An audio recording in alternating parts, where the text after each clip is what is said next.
All right. Hi, everyone. My name is Oscar. I'm from IPTF, so it stands for Institutional Privacy Task Force at the Ethereum Foundation. I help co-lead it with Mo. And today I'm going to talk about cypherpunk and institutional privacy. And these are two words you don't usually see in the same sentence. And I thought it would be interesting to sort of explore a little bit of the overlap as well as the tension between these two very different groups of people. So we'll cover three things. So the first is looking at sort of the tension overlap between cypherpunks and enterprise.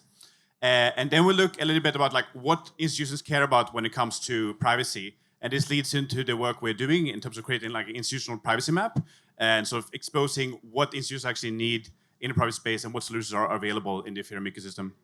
And then finally, we look at sort of how these different worlds can coexist on neutral rails and in terms of specific patterns that you might use or how you might solve specific use cases, as well as how you can contribute to this effort.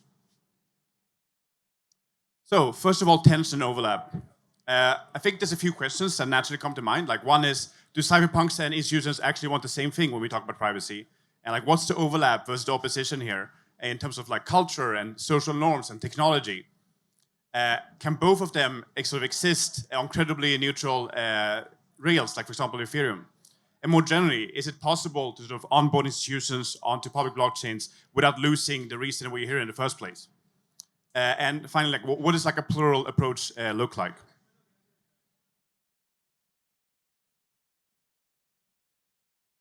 So why this room and like why are we talking about this now? So if you look at public rails, they sort of aggregate things like users and tooling and liquidity, and there's like massive network effects if you look at Bitcoin and Ethereum in terms of real-world adoption. Institutions are right now exploring privacy on public rails alongside with alternative solutions like private and consortium L1s. And I guess one thesis is that if we don't shape this, then what ends up happening is that you have worse defaults that's going to impact you anyway.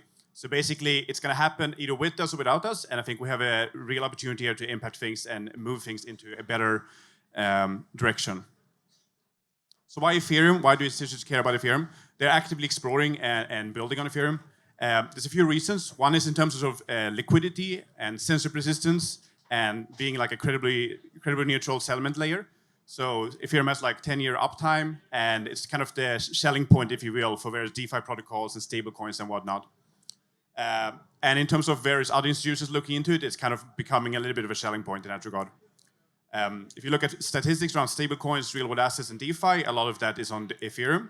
But I think usage of this is kind of nascent, and it's the kind of thing where we don't know yet how things will play out in the future. And a single large institution can really flip the scale here in terms of what these systems look like on a decade-long timeline. So if specific institutions start onboarding onto another alternative, then that could have consequences that we don't necessarily like in sort of the more cypherpunk part of the space.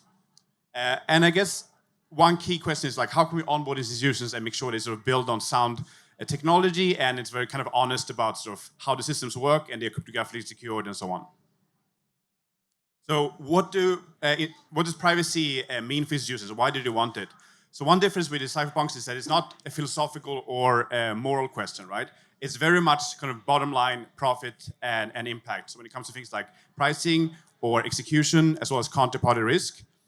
Another reason is that they sort of want it for compliance reasons, and sort of operational certainty and familiarity. So a lot of these institutions, especially financial institutions, but also governments, they have a certain way that they want to do things legally and business-wise, and they want to be able to basically port that onto public blockchains.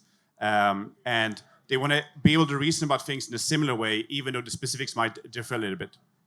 And then finally, like a big reason also in terms of strategic confidentiality, so in terms of positions, flows, or intentions. So how does institutional privacy differ from individual privacy? One big difference is that there are many actors. So it's not just Alice sending some money to Bob. It's more the fact that once one institution is onboarded, that will have privacy implications for many, many people. And there are also end-to-end interactions when we talk about like private trades and stuff like that. If you imagine like a NASDAQ running on public blockchains. Another big reason is that difference is that there's a very high cost for violations. So if you buy a cup of coffee, you might care about sort of privacy and not connecting things, but empirically, people actually care less about that, at least most normal people, if you will, compared to institutions. Because if you're sending a transaction for millions of dollars, then what ends up happening is that the sort of bottom line impact is much higher, right? Another thing is that auditability is also kind of mandatory because they are operating in this kind of more regulatory framework, right? When they think about privacy, it's not the same thing as opacity. It's more about sort of having scoped visibility of who learns what and when and under what specific circumstances. A big thing here is that jurisdictions sort of shape behavior as well.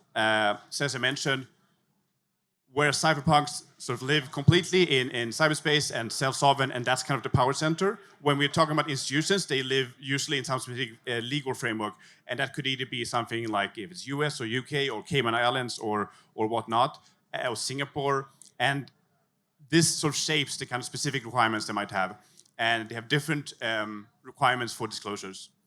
This is also relevant when you talk about like things like cross-border flows, like who must verify which claims and where. And there's also things like institution-specific alignment when you talk about like risk and brand and regulatory relationships. So in certain regulatory environments, it's the case that institutions can actually help co-write the laws, and that will also impact the design. And I think generally what we can expect when we talk about institutions moving on chain is that it will be various types of arbitrage. And it's already happening. If you look at some of the biggest multinationals in the world, they often try to find sort of what's the best venue that they can sort of best achieve their business use cases. And what we want to do is when we have patterns that work on public blockchains to achieve privacy, we want to make sure that they can accommodate these various constraints. I think it's very easy in the space that you have this kind of cage match with like, well, it's us versus them. And you can do that, but I think potentially a more useful way to look at it is that there are a lot of differences, but also some similarities here. So the cypherpunks care about self-sovereignty and no backdoors and kind of more this crypto anarchy sort of way of looking at the world and nation states and so on. Whereas enterprise, what they value is usually things like operational privacy or having verifiable processes or predictable operations. And fundamentally, if we build these systems right, there's the same kind of math and cryptographic building blocks they use for this. It's just like different constraints in terms of what they care about. And there's a kind of minimal shared baseline here when it comes to like authenticity and privacy and verifiability. That's something that both cypherpunks and institutions value, just in slightly different scenarios. Also, I want to touch like, briefly on plurality here. I think you can have multiple sort of legitimate choices that can coexist. So if it's like privacy L1s, private ledgers, as well as public L1s and L2s. And what I think we want to do is we keep some kind of public composable, verifiable option open. And in general, I would say that coexistence is better than uniformity and interoperability is better than monoculture. And the ecosystem here, in order to sort of onboard these institutions, they must sort of satisfy the privacy requirements that they have on public infrastructure. And I think if we don't do this, what ends up happening is that we get these closed, surveilled, insecure rails that will ultimately impact everyone and sort of make things worse in terms of not having like permissionless systems or self-sovereign systems where you can sort of move money in and out and so on. But in order to do that, we must understand exactly what are the institutional privacy requirements. And this leads into work we've been doing in terms of an institutional privacy map. And just briefly about us, so IPTF, Institutional Privacy Task Force. So it's a new team at the EF, only been around for 2 months, and we're trying to help institutions build on top of Ethereum. It's a small focused team, so it has business leads, technical architects, and researchers. And we do things like workshops and deep dives and collaborative drafts with institutions and vendors.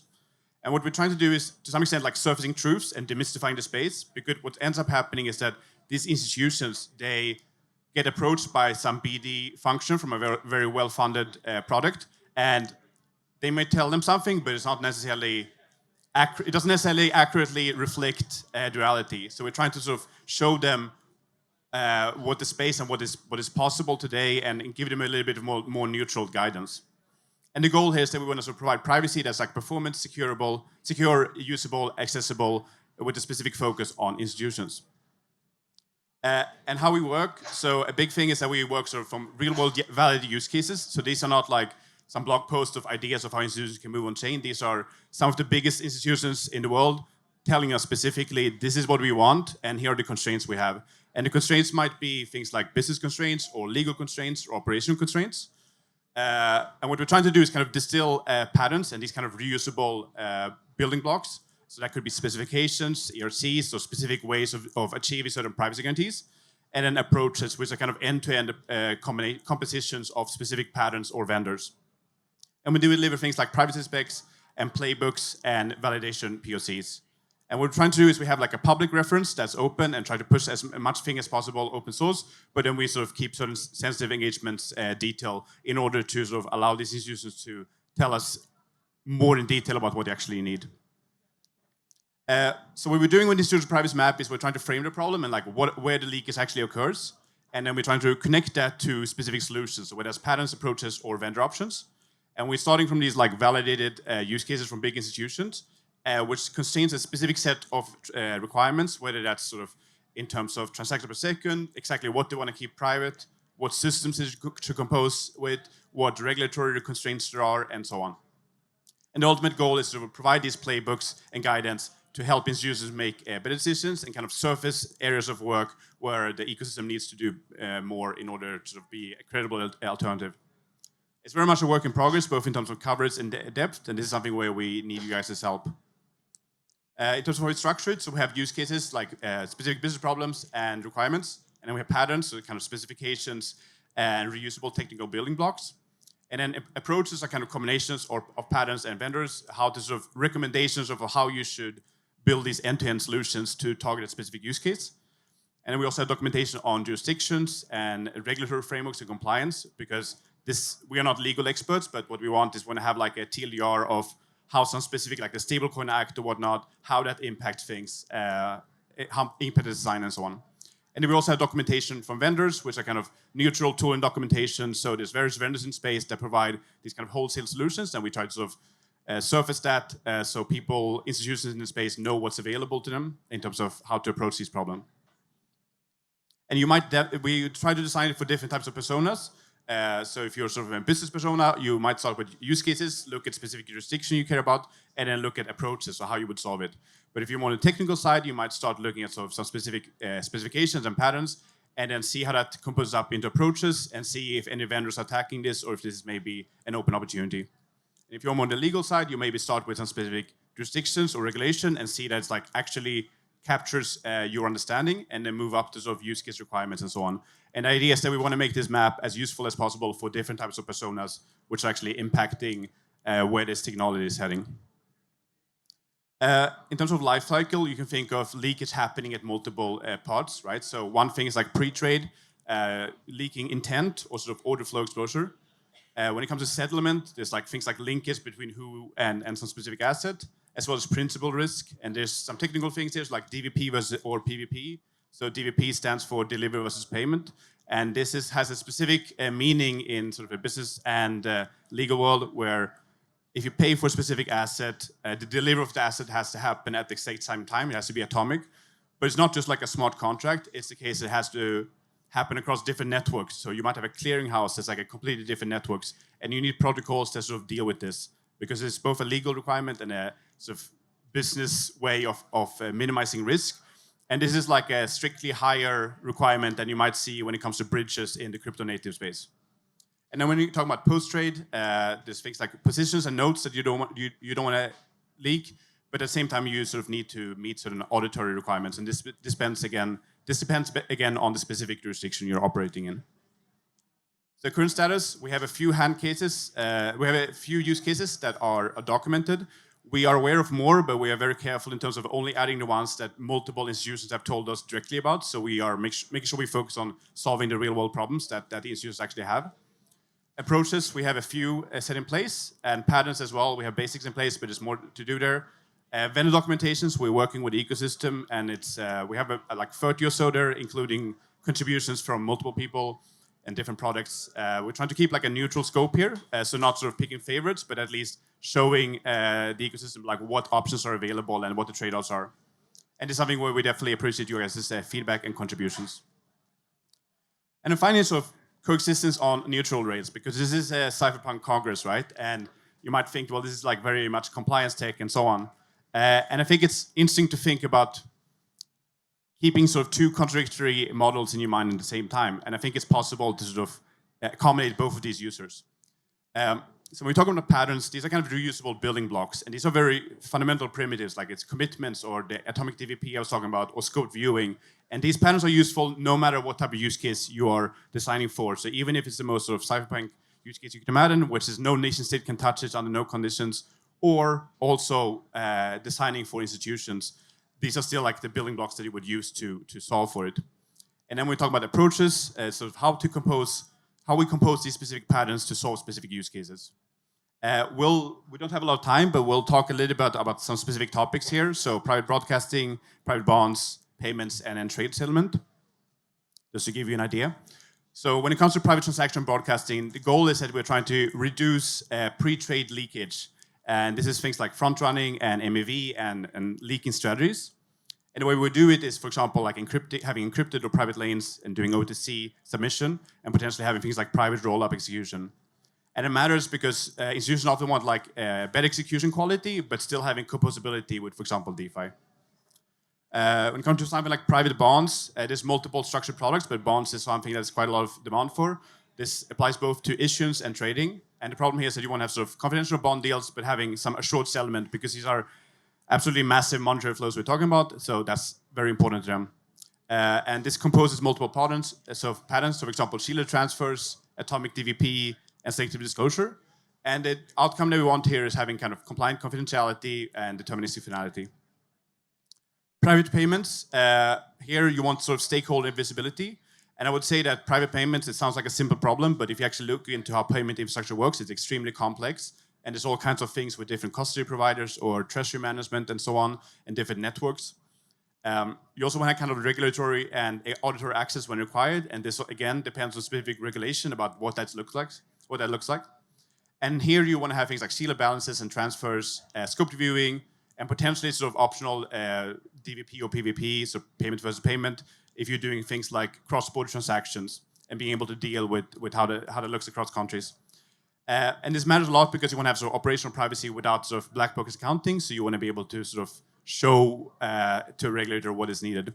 And also want to say that private payments, it depends a lot on specific use case here. So for example, one use case is a set of institutions doing like multi-million-dollar transfers with each other. That's very different in terms of constraints compared to, for example, a bank issuing a retail stablecoin with like 10 million users or whatever. And that also influences a lot the design. So it's not just as simple as your private payments. There's like a lot of subtlety to it. Private trade settlement. So the goal here is, again, sort of minimize leakage and reduce operational friction. And this applies to like a lot of structured products. So it's bonds or real world assets, generally like tokenization and things like derivatives and securities in general. And here you can do things like you can batch proofs and commitment and having some kind of neutral settlement venue, because this is something, again, where institutions, they care a lot about like where does it actually settle, what's the risk, especially if you're going to put billions of dollars on chain, as well as having auditable logs. And here again, you want to have sort of predictable cycles and sort of cleaner reconciliation, because that has an impact on things like liquidity, so how you move money around. And you can think of this map a little bit like a decision path. So you would start by like identifying what's the specific use case, like what's the business problem you have, and then applying some jurisdictional constraints, like what are the regulation that matters here. And then you would select specific patterns and approaches, like what are the building blocks that make up the solution. And then you would evaluate vendors, sort of what tools exist and what's the maturity of them, what's the performance, and then have like create like a feedback cycle here. Where we're headed, so we're trying to sort of get a broader coverage across multiple domains. This is just like scratching the surface, and go sort of even deeper on deeper patterns and approach runbooks, and having like being able to provide these playbooks, which kind of shows the best practice for how to do this in terms of getting privacy on Ethereum for institutions. So just summary, cypherpunk institutions, they have different goals, but there's still like a lot of shared technology and math. I would say different systems can coexist on the same credibly neutral foundations. And we want to make sure we have this public, composable, verifiable option open to everyone. And I think also very important here is that we need cypherpunks in the room when these specs are written, because that will sort of fundamentally impact the design and we can move things in the right direction. And when it comes to institutional privacy, institutions want privacy on Ethereum. And we are building an open shared privacy map of the space, and you can contribute PRs and issues, and you can as well come talk to me. I'm here, and Mo over there is also working at the PDF. And here's some links. We have the GitHub, X. I don't know how much you can see it, but you can see sort of if you scan the QR code, that leads us to the privacy map. And yeah, bring real constraints as feedback and so on. And that's it for me. I want to make sure, because this is like a little bit different from the cypherpunkers. I want to, if someone has a really spicy question, raise your hand and I'll answer it. Spiciest question. Go for it. Okay, so Ethereum is basically a selling point because it has loads of liquidity that can be easily accessible. But like with the cypherpunk values and current solutions out there, is there like any potential privacy project that currently exists and operates that could possibly accommodate these institutional demands? Because it seems like it goes against our entire ethos. I think that's a good question. So I think there's a bunch of privacy products. I mean, there's obviously alternative L1s, but on top of Ethereum specifically, there's a bunch of them. There's things like privacy pools, there's Railgun, there's also things like Aztec Common Online and so on. So in terms of meeting the institutional requirements, a lot of that is more when it comes to scale and throughput and so on. I would say that you can have different networks, right? So let's say you have some DeFi protocol or whatever on L1, and then cypherpunks would use it in a permissionless way on their own, no constraints. And then you also, in addition to that, you maybe have like an L2 that's like, imagine like you have a bank account or you have like some stock exchange or whatever, and that operates the same way. And then you have it had interop with sort of the L1 and so on. So that's how you can sort of accommodate both of these users. But then the liquidity is fragmented, right? So not necessarily, because if it's cryptographically secure, there's various things you can do. But it's not the trivial problem, but it's better than the alternative where you have two completely divorced rules. Because what you can do is you can have like synonymous proofs that make sure that you can have certain guarantees that you're not on a sanctions list or whatever, and then you can use that to sort of compose liquidity. So that's better than having a completely separate ecosystem where you can't cryptographically connect the two dots, basically. But it's not a trivial problem, but there are various ways you can approach that. Any other spicy questions? All right. Thank you. That's it.